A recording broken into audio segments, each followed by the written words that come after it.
Have you ever stopped to think that there are international institutions responsible for organizing things and setting rules around the world, mediating conflicts and helping countries in crisis? Yeah, in this video, we're going to talk about that, focusing on the UN, the WTO, and the IMF.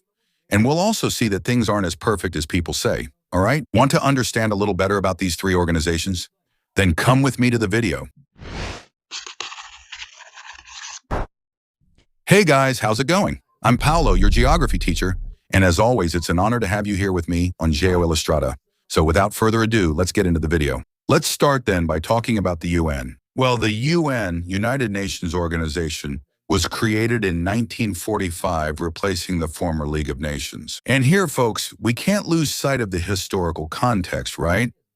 1945 post-World War II. Two major world wars in a very short period of time. So according to the Charter of the Nations, which was the founding document of the UN, its main objectives are the following: to maintain international peace and security, to develop friendly relations among nations, to achieve international cooperation to solve international problems, to promote and encourage respect for human rights, and to be a center for harmonizing the actions of nations in the pursuit of these common goals. So, in simpler terms, folks, briefly in summary, the main objectives of the UN are to maintain peace, promote human rights, encourage economic and social development, those kinds of things. Currently, the UN has 193 member states and has 6 main bodies, each with its own responsibilities and duties. And here I picked out 4 for us to talk about a little more in depth. Okay, so the video doesn't get too long. Otherwise, you won't have the patience to watch until the end. I know that. And the first one is the General Assembly. Basically, this is the organization's policy-making body. In it, all member states have equal voting power, right? And they meet in annual sessions. And it's important to say here that they don't impose laws, but the decisions made there have a certain political power on matters such as conflict resolutions, right? Sustainable development, human rights, among other things. The third body is the International Court of Justice, which is basically the judicial body of the UN. Its main responsibilities are to resolve legal disputes between countries. We also have the Secretariat, which is led by the Secretary General of the UN, with a 5-year term that can only be renewed once. And this body, objectively, is responsible for the administration and execution of the UN's decisions. It has thousands of employees around the world. And the fourth one, which I left for last not by chance, right? Because it has the greatest importance in terms of decision-making power within the UN, is the Security Council. Have you heard of it? I bet you have, right? Well, basically, it is made up of 15 members with 5 full or permanent members and 10 temporary ones. The permanent members are the United States, China, Russia, France, and the United Kingdom.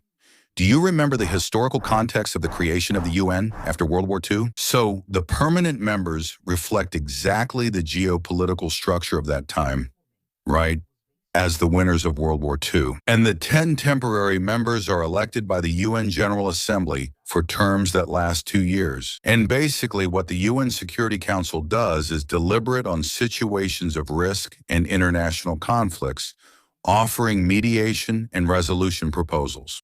And a very important aspect is that the 5 permanent members have veto power. In other words, even if a proposal has a large majority in favor, if just one of the permanent members votes against it, it will be rejected. In fact, this structure of the UN Security Council is heavily criticized nowadays precisely because of this, right? Because of the power that the 5 permanent members have, and because of that, it doesn't accurately reflect the current geopolitical reality of the world. Pretty straightforward, right?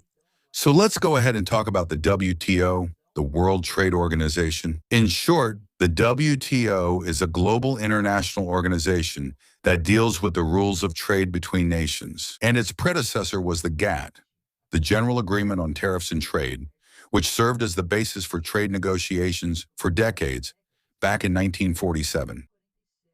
And its main focus was basically to work on reducing tariffs and trade barriers. But until then, it wasn't a formal organization per se, which only happened in 1995 during the so-called Uruguay round of negotiations. That's when the WTO finally emerged. The WTO replaced the GATT, and then the organization finally gained a permanent institutional structure with broader rules and the power to resolve trade disputes between its members. Currently, the WTO has more than 160 member countries and is headquartered in Geneva, Switzerland. And in short, its functions revolve around regulating and mediating global trade. However, as we've been seeing in recent months, right, there's a certain orange man who's ruining all of this. And now, finally, let's talk about the IMF. And right away, I want to congratulate you for sticking with me until now. All right?